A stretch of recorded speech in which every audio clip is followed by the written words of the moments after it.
Sector Skill Council. So, can I please call upon Dr. Sujeev Nair, Global CHRO, to moderate the session. Also, can I call upon Dr. Swapna Mishra, COO and officiating CEO, Textile Sector Skill Council. Can I call upon Sri Ravikant Yamarthi, CEO, Logistics Sector Skill Council, Government of India. Can I call upon Sri Brig Yogesh Kapoor, VSM, Director General, Water Management and Plumbing Skill Council.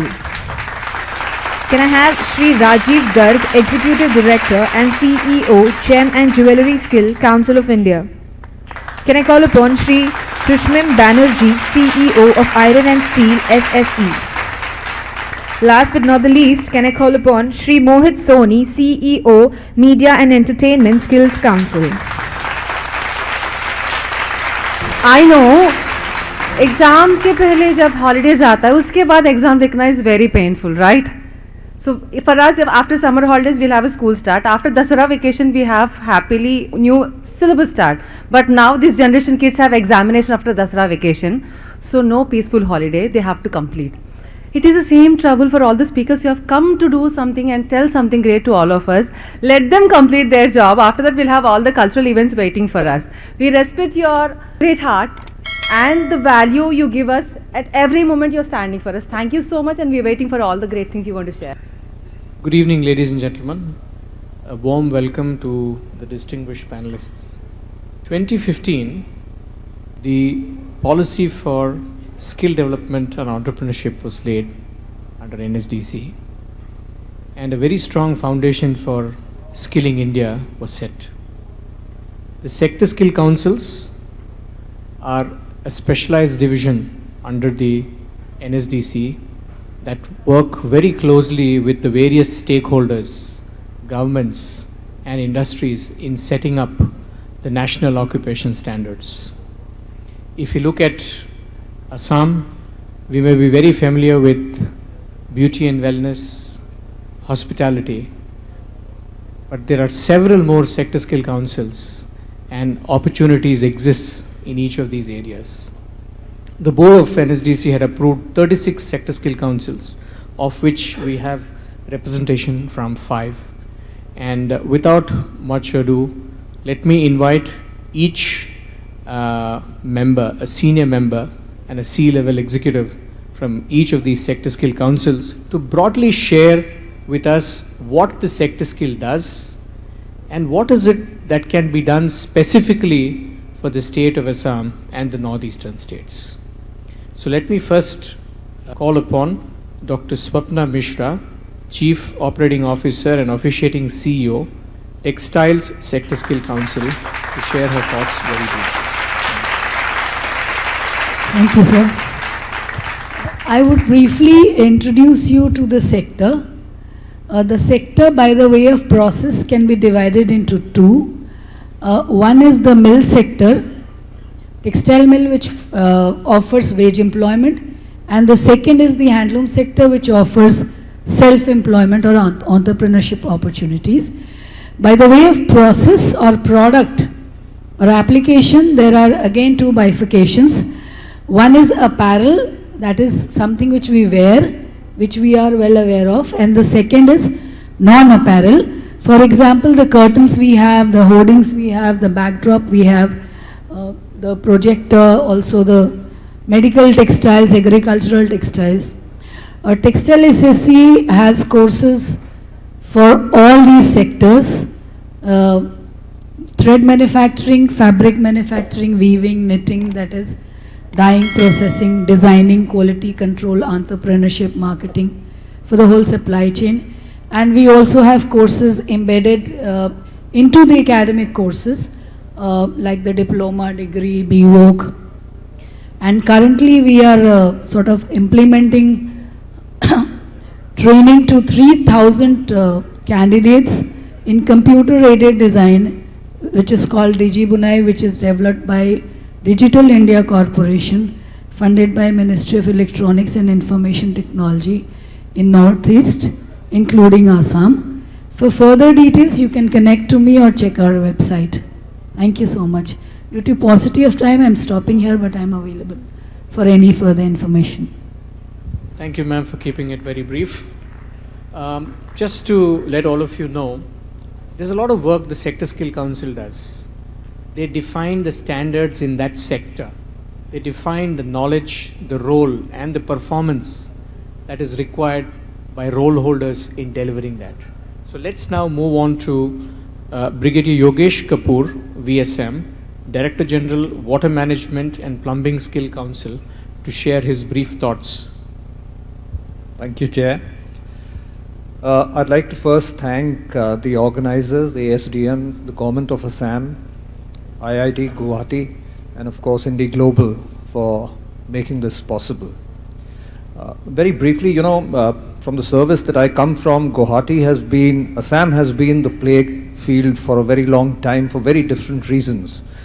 And today I come here for skilling the very state that we were actually operating in for many decades, for different reasons, as I mentioned. In the late 70s, when we joined the service, you were a very good officer if you were a jack of all trades, perhaps master of none. Ms. Sunita mentioned during her rendition that, it is the age of domain specialization. And there the good officer went out of the window. Thank God, now the jack of all trades, as far as the skilling ecosystem is concerned, is referred to as multi-skilling. And we are back. Now, since the morning, we've heard of speakers tell you, and the minister did himself when he mentioned that we have a youth dividend. Now this juggernaut, the pace of this juggernaut is dictated by the very target audience that we are in the business of skilling. In the ASDM website, it mentions that the trainee has a life cycle. In the skilling ecosystem, we have a life cycle where we take the industry aggregated demand, we curate a curriculum, we temper it, we test the trainee, and thereafter ensure that he gets his employment. So as far as the Skill Council is concerned, that's the ecosystem that we are talking about. Especially for the Northeast, you have a problem as far as arsenic content or lead content in the water is concerned. You've had an extensive 2 sessions of the health experts give you the kind of problems that they cause. Specifically for 3 years in Assam, the Water Management and Plumbing Skill Council has a bouquet of skilling qualification packs. The chair also mentioned that we target something called the National Occupation Standards. Everything, and with Swapna ma'am, we often have this thing because she says that I'm the most important skill council because everything starts with textile. And she looked up, I don't know whether she was remembering God or she was looking at the curtains. So we have this thing, and we say that everything for life sustenance is water. But we have learned over time to live in harmony. Everything to do with sustenance is water, and plumbing therefore becomes an adjunct to that water activity. So it's a very important facet. And in the unorganized sector that plumbing is, for a hands-me-down craftsman, thank heavens that India has introduced the National Credit Framework, where for experiential learning, the vocation is afforded credit points. And woe behold, a person with that kind of experience can also be a PhD, even though he is a school pass out, purely by virtue of earning those credit points. So very quickly, before I hand the mic back to the chair, what are the kind of qualification packs specifically for Assam that we can curate and Assam can hope to see in the next 3 years? Water pump operator, the Jal Mitra, pipeline fitter, water quality testing expert, the sewage and sewerage treatment plant operator, rainwater harvesting and groundwater recharge specialist, water conservation structural expert, heavy metal laboratory specialist, hydraulic modeling specialist, There are a few things, and the state government officials are here, that we from the water management expect from the state is to provide access to the ITIs and infrastructure development for use, creation of centers of excellence and laboratories, candidate mobilization. We found that in the 8 states in the Northeast, there is extensive problem for training centers and training partner establishment. So we would want a little kind of an impetus to be given by the state government as far as that is concerned, and generating awareness and giving the requisite fillip to the culture of skilling. Thank you, Chair. Thank you, Brigadier Ji. One very important point Brigadier mentioned is skills can lead someone to get PhD. So there's also another scheme called the recognition for prior learning. In case there are youth who are skilled but do not have a formal qualification, they can write to the respective SSCs. A small test is done, the knowledge is checked, and they can get a skill certification. So let's now move on to Sri Sushim Banerjee, CEO of Iron and Steel Sector Skill Council, to share his thoughts. Sir. Thank you, Chair.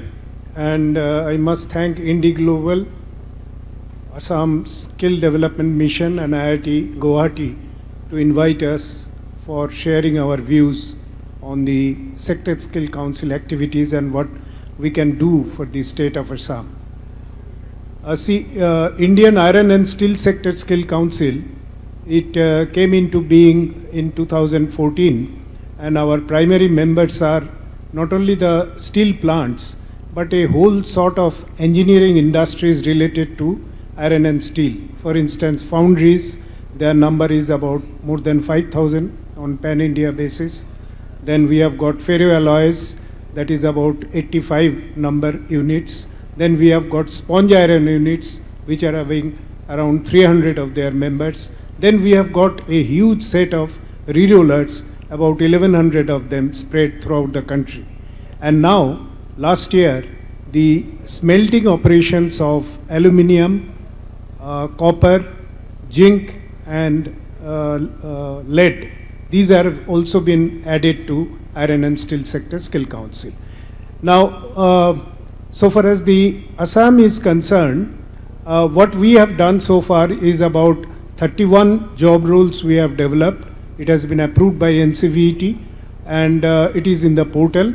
And on that basis, the training is taking place, and we are certifying and assessing the candidates.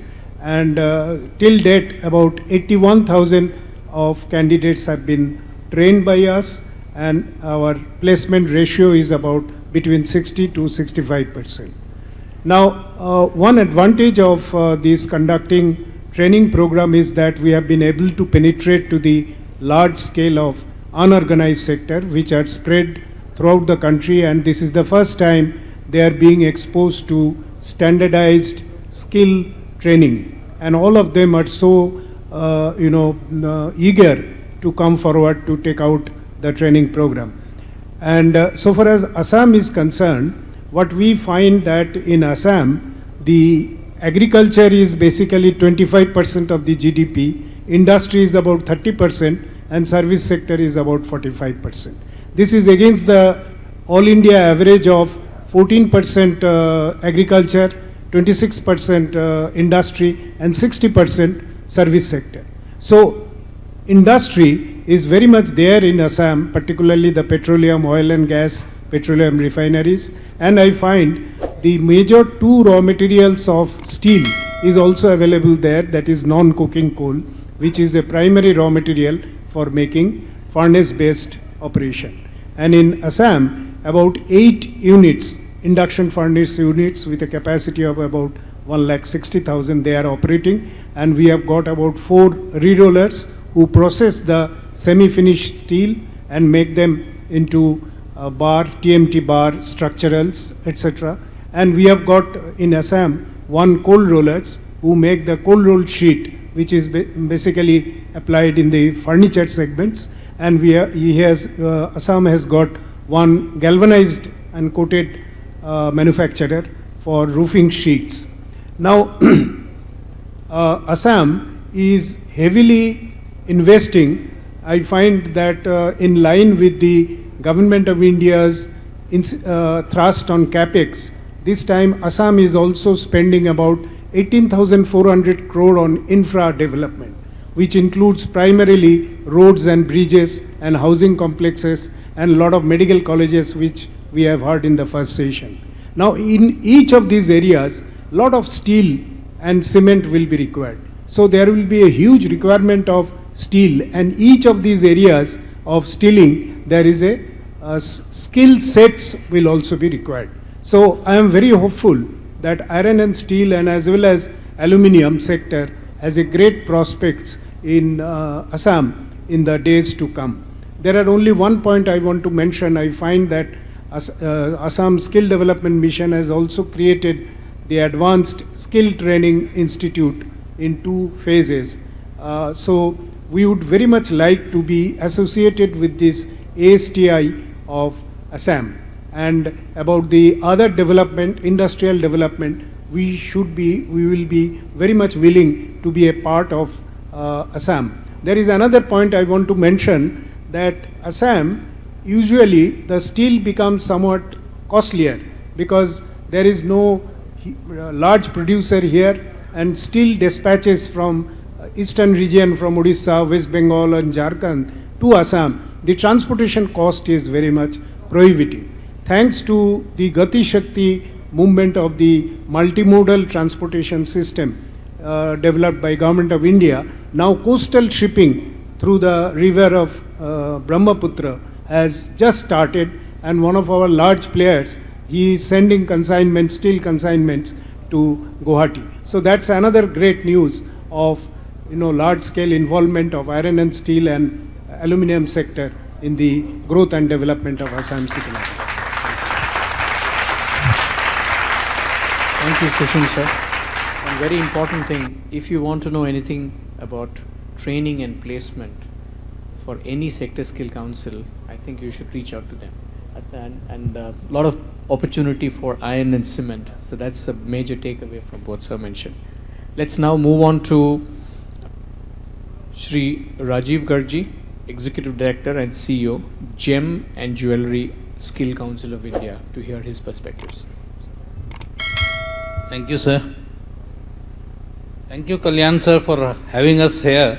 After Delhi meeting, you said at that point in time that you are planning to organize an event, and so here we are. What I'll try to do is probably a little different. You already got idea about what SSCs do, what are the roles. Just to brief you, gem and jewelry sector has 7 subsectors, including imitation jewelry. And including imitation jewelry, if I count, it employs more than 8 million people across the country. So you know the type of potential it has. It also is one of the biggest self-employment generating sector, because probably in gems and jewelry sector only about 10 to 15% of the industry would be organized, who are basically concentrated around Surat, Mumbai, Jaipur, who are exporters. They have factories there, but otherwise locally whatever domestic consumption is or whatever is being done in the imitation jewelry is all through unorganized sector, and which employs a lot of people and lot of women folks.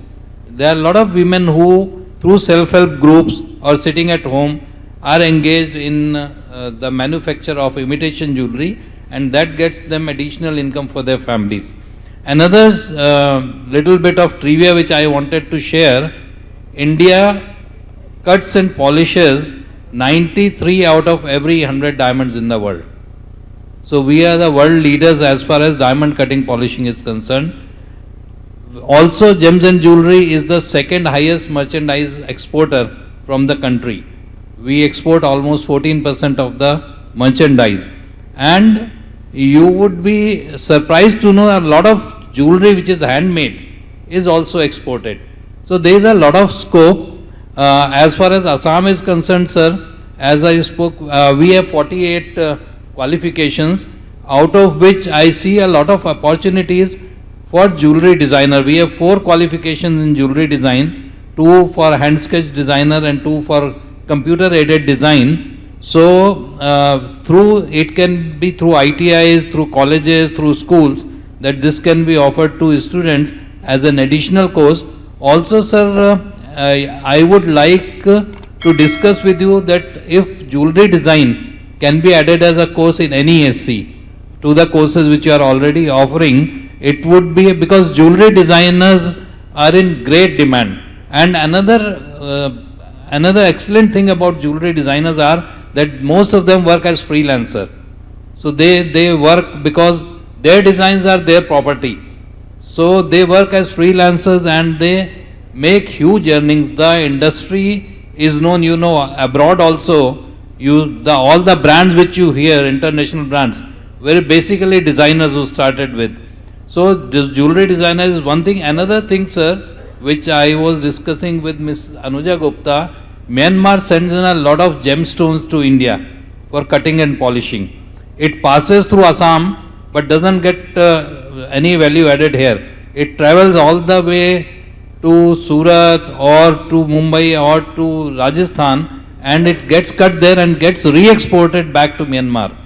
I think there is a very strong case of developing a gems cutting and polishing industry here in Assam, so that these stones which are coming from Myanmar don't have to travel all the way up north. You can do that value addition here itself, which would give a lot of sort of industry and lot of employment to people here. There are other things, sir. You know, your Bandhan program is an excellent program through which we can work with all the imitation jewelry people. One last thing before I pass the mic back is that basically through ASDM we are trying to develop, sir, qualifications on indigenous jewelry, indigenous Assamese jewelry. Also, I have been talking with IIE and they are working on developing a qualification for bamboo jewelry. So hopefully within next 3 to 6 months, you would see all these qualifications getting approved from NCVT, and which would again open a lot of new doors for kids here and also the women. We have done a lot of RPL already in Assam, and hopefully in coming days we will be doing more. Iyer sir, I just wanted to say thank you for all the arrangement. I am from IIT myself, so it always feels nice to come back to any of the IIT campuses. Thank you very much. Thank you, Rajiv. I think a very important point you mentioned for ASDM and also education institutions here. If you all are interested in introducing another small course as part of the regular curriculum, you can reach out to the sector skill councils. The last panelist, but the most wanted panelist, is what I understand from our discussions we were having on tea. So, you know, Mohitji is the CEO of Media Entertainment Skill Council, and I think this is an area which most of the young generation and also the Gen X and Gen Zs are very interested. So I think we'll take some time to hear out from Mohitji on the Sector Skill Council and the opportunities that it has for Assam and the northeastern states. Thank you, Sujeev sir. Kalyanji, thank you for inviting me. And as I'm popularly known as the most notorious in the Sector Skill Council, so I'll start with a different version of bringing limelight to my sector. I would say, let's imagine one day without media and entertainment. Let's imagine 1 hour without content consumption. You know, the time you get up in the morning, either there's a newspaper in your hand, or you watch live news, or you watch WhatsApp with a lot of question marks and asterisks. You go to your office, listening to your radio FM or blasting some of your juniors or listening from our seniors. But then when we reach office, it's our website we open, it's a different version of brochures which we see through. So I'm saying, look at life without media and entertainment. You know, it will be practically impossible for all of us to really think of it today. Last 2 years when everybody was impacted with COVID, one thing which really didn't stop was the content consumption. Today as a country, we are the biggest content consumers globally. Now look at the other side of it. You know, if I have Radhika ma'am today in the morning, we had Sunita ma'am in the afternoon today, talking about the importance of music, the importance of inclusion of creativity in formal education space and vocational education space. We all have to realize that creativity is something which we all were definitely born with. But with over a period of time, we start not utilizing it to that level and got into a routine job. Today, media and entertainment sector is one of the biggest and the fastest growing economies globally. If I talk about in numbers and in volumes, the size of M&E industry is on par with what we talk about as an automobile industry today.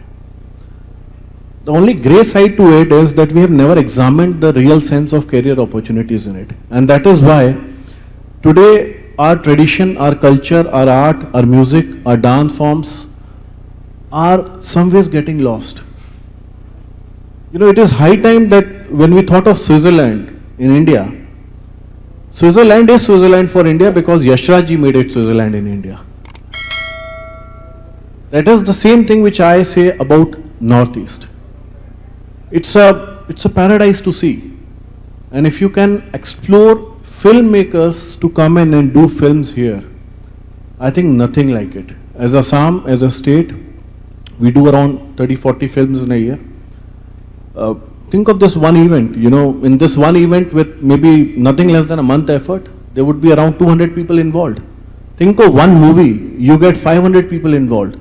Think on one web series, think of one newspaper which you see every day, think of the live 24/7 news channels which are running. Think of the old days of Chitrahar when we used to wait for Sundays and now you have 24/7 music available on your Gaana, your apps, you're everywhere. The industry has grown flawless. What it needs now is real good creative artists and geniuses. And I think that can come from those soils which have not been explored. States like Karnataka, Maharashtra, Telangana, Tamil Nadu, Andhra have done similarly good as what a state like Maharashtra has been doing. Now it's promising time when our states like Uttar Pradesh, Madhya Pradesh, Punjab, Assam, Sikkim, Nagaland should captivate on the local artist, on the local talent. You know, today our kids are finding opportunities outside. Why should they? Gone are those days when they need to go out and look at opportunities. Now we are a very, very peaceful state.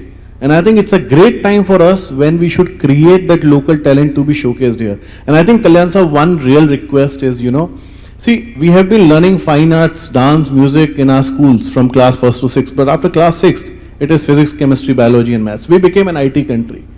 Honestly, if you talk about animation, visual effects, gaming and comics, with our vision of our Honorable Prime Minister, the task force has been constituted. And we envision that with the momentum which has been built up, we would need 20 lakh people by 2030, which is a huge number.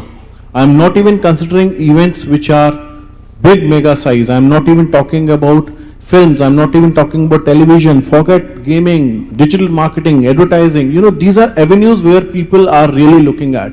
If I have an opportunity to capture the Bihu dancers today and make them video influencers or social media influencers, trust me, they will start earning lakh of a rupee in a month. I think these opportunities are there which we now need to create for our youth. The creative buddies in Assam are much better and much more acknowledged and accepted in the industry. And trust me, I'm not saying this because I'm in Assam. Whenever I go to any of my studios, they say I need people from Assam or from Mizoram or from Nagaland or from J&K.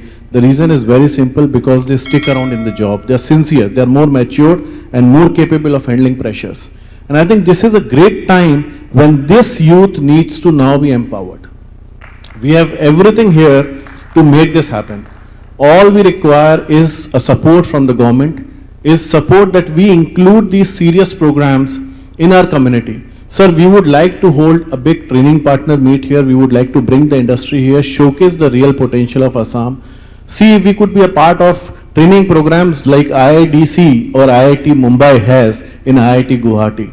You know, programs which can be as advanced as AR, VR, MR or XR to talk about, and as low as creative writing, storytelling, storyboarding or character designing. I think there's a huge talent here which has never been tapped, never been explored, and I take full responsibility of ensuring that we get opportunities which can not create employability but entrepreneurship for kids here. So give us that serious look, sir, and it won't be an event without a videographer or a photographer today. It won't be an event without this backdrop having graphics here. It won't be an event without this mic in my hand. I think we need number of sound engineers, we need set designers, set carpenters, we need plumbers who are not just understanding plumbing from a household side of it. We need people who understand it from the industry side of it, from the film division side of it. We need drivers who can not just handle commercial vehicles, but also take away those heavy cost equipments on those trucks which they're loaded. So we need stuntmen, we need spot boys. You talk about blue collar, bottom of the pyramid, we need those people. But it is not just about them. It's about 12 subsectors which the council caters to. And I see this as a great potential. Trust me, one very serious thing which I would like to mention on a very personal ground. My father is in ICU, but I thought it is more important for me to be in Assam and talk about the opportunities of M&E here, because I believe this is one state where we will get the maximum benefit and the maximum potential of the best youth coming out and showcasing the talent globally. Thank you, sir. Thank you, Mohit, sir. I think one takeaway for all, it's not only colleges, you can even tap the schools. And with the media, the skilling can be initiated from the school level itself. I think I want to take this opportunity to thank all the panelists for being very specific, focused, and closing it in a structured manner. And special thanks to ASDM, IIT, and IndiGlobal for giving us this opportunity. We conclude this session. Thank you so much, sir, and thank you all the panelists for this discussion. I know it could be, very tiring end of the day, but you kept up the energy. Thanks a lot. May I please call upon Professor Iyer, Officiating Director, IIT Guwahati, to please give away the mementos to our dear panelists. Can I call upon Dr. Swapna Mishra, COO and Officiating CEO, Textile Sector Skill Council. And next, can I call upon Sri Ravikant Yamarthi, CEO, Logistics Sector Skill Council, Government of India. Can I call upon Sri Brigadier Yogesh Kapoor, VSM, Director General, Water Management and Plumbing Skill Council. Can I further call upon Sri Rajiv Garg, Executing Director and CEO, Gem and Jewellery Skill Council of India.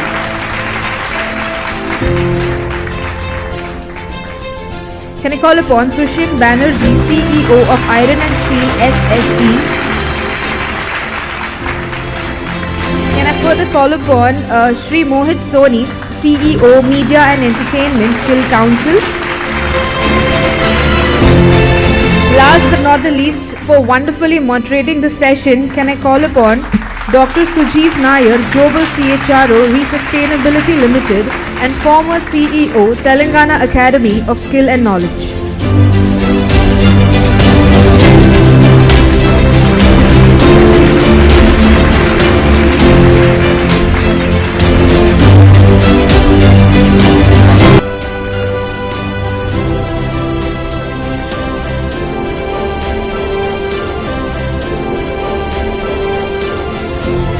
Thank you very much to all the CEOs and COOs of Skill Sector Council for this wonderful session and for the patient and staying back and giving us these very important and enriching inputs towards the direction of the growth of Assam and employment of the youth in Northeast.